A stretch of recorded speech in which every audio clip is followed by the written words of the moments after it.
انه قد حق فی صدری المسح علی الخفین بعد الغائط والبول،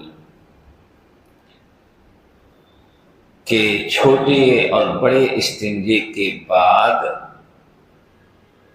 چھوٹے اور بڑے استنجے کے بعد خفین پر مسح کے سلسلے میں میرے دل میں کچھ تردد ہے، اسی سلسلے میں کچھ باتیں پوچھنے آیا ہوں، کیونکہ یہاں پہ آپ صحابی رسول ہیں،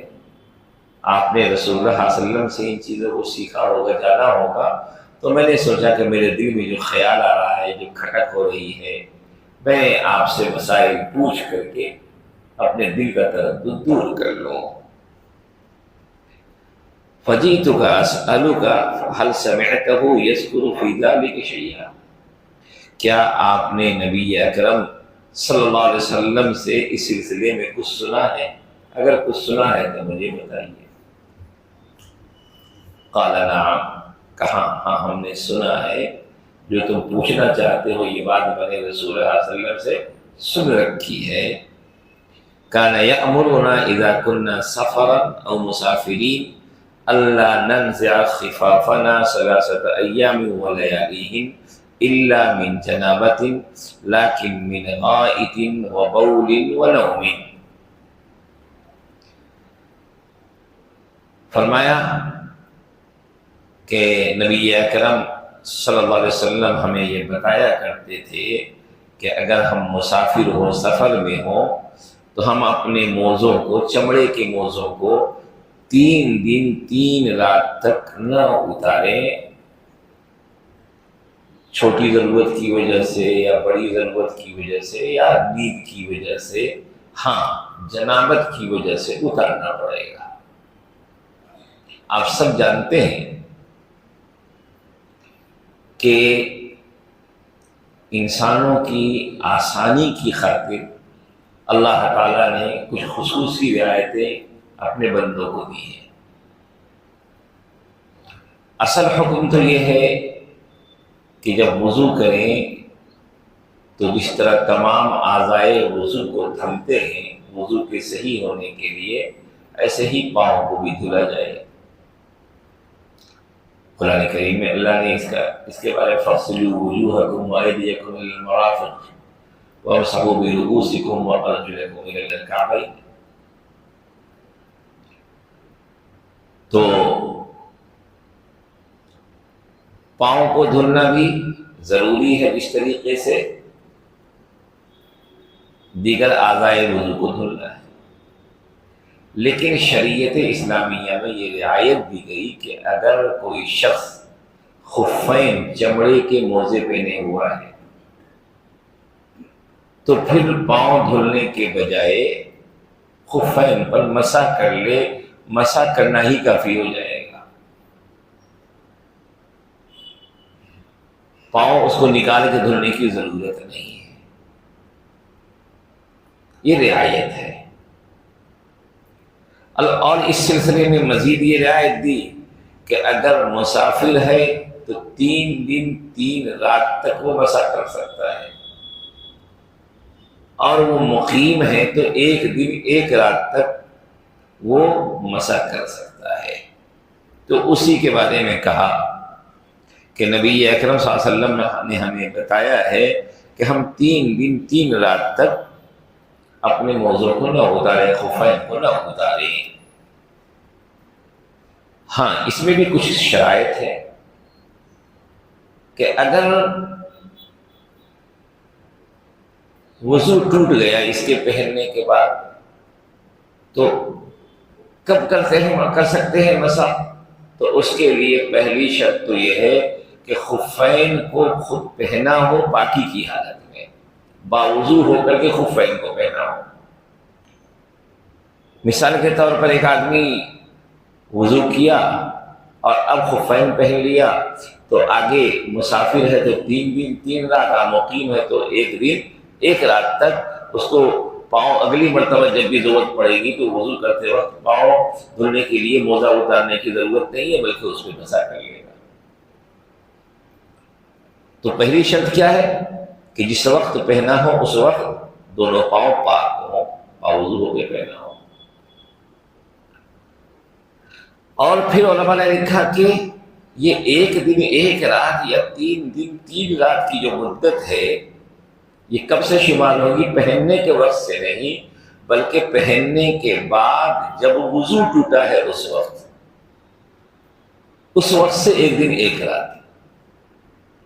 جیسے مثال کے طور پر کسی نے ظہر کے وقت وضو کیا اور وضو کر کے خفین کو پہن لیا، تو ابھی اس کا وقت شروع نہیں ہوا۔ اب آگے جب کبھی بھی وضو ٹوٹے گا اس وقت سے وقت کو شمار کیا جائے گا، اس وقت سے 1 دن 1 رات یا 3 دن 3 رات مسافر کے لیے۔ تو یہ شریعت کی طرف سے ایک رعایت ہے، اور اس سلسلے میں اتنی روایتیں ہیں جو تواتر کے حد کو پہنچتی ہیں، متواتر روایتیں، بہت ساری روایتیں ہیں جن میں اس کے حکم کو نقل کیا گیا ہے۔ تو اسی کے بارے میں انہوں نے فرمایا کہ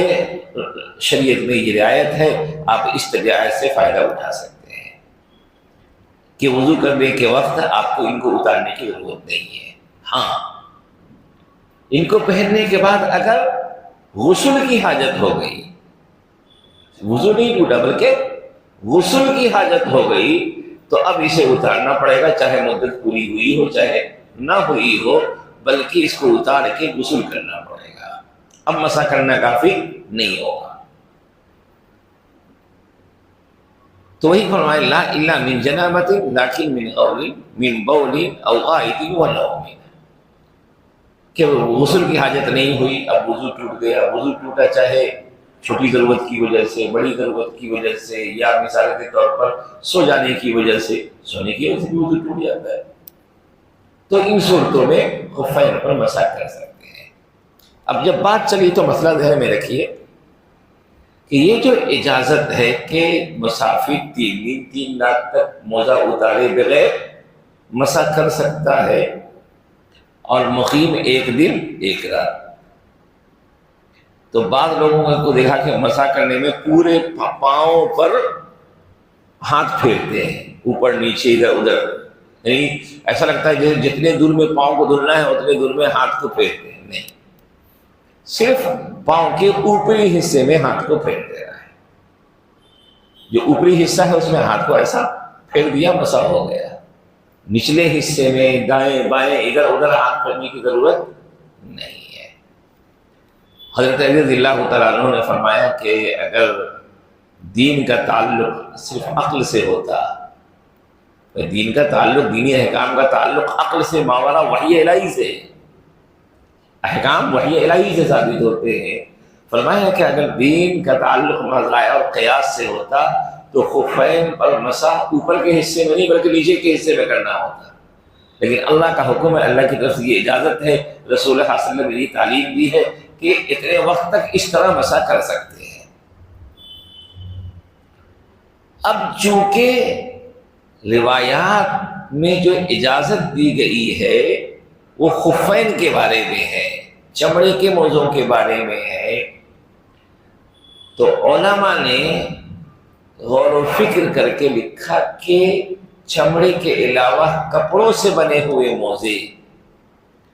اگر ان میں بھی وہی صفات پیدا ہو جائیں، وہی خوبیاں پیدا ہو جائیں جو چمڑے کے موزے میں ہیں، تو ایسے کپڑے کے موزوں پہ بھی مسح کی اجازت ہو جائے گی، کیونکہ وہی خوبیاں اس کے اندر پیدا ہو گئی ہیں۔ وہ خوبیاں کیا؟ کہ اتنے موٹے ہوں کہ باہر اگر پانی لگ جائے تو وہ سرایت کر کے اندر تک نہ پہنچے، چونکہ چمڑے کے موزے میں اگر باہر کے حصے میں پانی لگے گا تو وہ اندر تک نہیں پہنچے گا، تو یہ خوبی ہو اس کے اندر۔ ان کو پہن کر کے، جس طریقے سے خفین کو پہن کر کے، چمڑے کے موزے کو پہن کر کے، اگر جوتا نہ بھی پہنے تو آدمی بآسانی لمبی مسافت طے کر سکتا ہے ان کو پہن کر کے، فرمایا کہ وہ کپڑے کے موزے بھی ایسے ہوں کہ ان کو پہن کر کے جوتے کے بغیر بھی 3 میل تک انسان چل سکتا ہو۔ اسی طریقے سے جس طریقے سے چمڑے کے موزوں کو پہننے کے بعد اوپر باندھنا نہیں پڑتا، نہ بھی باندھے تو وہ ٹکے رہتے ہیں، آپ زپ لگا دیں وہ اوپر کے حصے میں ٹکے رہیں گے۔ فرمایا کہ کپڑے کے موزے بھی اتنے موٹے ہوں کہ ان کو اوپر کسی چیز سے باندھے بغیر وہ ٹکے رہیں، یعنی موٹے پن کو بتانے کے لیے لکھا۔ تو ایسے کپڑوں کے موزوں پہ مسح کر سکتے ہیں، کیونکہ ان کے اندر بھی وہی خوبیاں پیدا ہو گئی جو خوبیاں چمڑے کے موزے میں ہیں۔ لیکن جن کپڑوں کے موزوں میں یہ خوبیاں نہیں، جیسا کہ آج کل عام طور پہ موزے ایسے ہی ہوتے ہیں کہ نہ تو ان کے اندر پانی کو سرایت کرنے سے روکنے کی صلاحیت ہوتی ہے، نہ ان میں مستقل چلنا ممکن ہے، نہیں اگر ان کو اوپر کی الاسٹک خراب ہو جائے، اوپر نہ باندھا جائے یا اوپر کچھ چیزیں نہ لگائی جائے تو وہ پاؤں میں ٹکنے والے بھی نہیں ہیں۔ تو فرمایا کہ ایسے کپڑوں کے یا کسی اور چیز کے موضوع پہ مسح کرنا کسی بھی امام کے نزدیک اس کی اجازت نہیں ہے، ائمہ اربعہ کے نزدیک یہ ممنوع ہے۔ لیکن یہ لوگوں نے کہاں سے نکال لیا، آج کل بہت سے لوگ آفسوں میں کام کرتے ہیں، جو آج کل جو موزے پہنتے ہیں نائلون کے اور کاٹن کے وغیرہ وغیرہ، ان پہ مسح کرنا شروع کر دیتے ہیں۔ یاد رکھ لیجئے ان کا حکم خفین کا حکم نہیں ہے، یہ اجازت خفین کے معاملے میں ہے، یا وہ جو خفین کے جیسے ہو گئے ہو۔ عام طور پہ جو استعمال کے موزے ہیں وہ خفین کے حکم میں نہیں ہے، اس لیے ان پر مسح کرنے کی اجازت نہیں ہے، اور مسح کر کے بھی اگر کسی نے سمجھ لیا کہ وہ باوضو ہو گیا تو وضو اس کا نہیں ہوا، اور اس کے لیے نماز پڑھنا درست نہیں ہوگا اس حال میں۔ تو بہرحال یہ اجازت ہے خفین کے بارے میں۔ آج کل کے مروجہ جو موزے ہیں ساکس ہے، ان میں یہ حکم نافذ نہیں کر سکتے، ان پر مسح کرنا درست نہیں ہے۔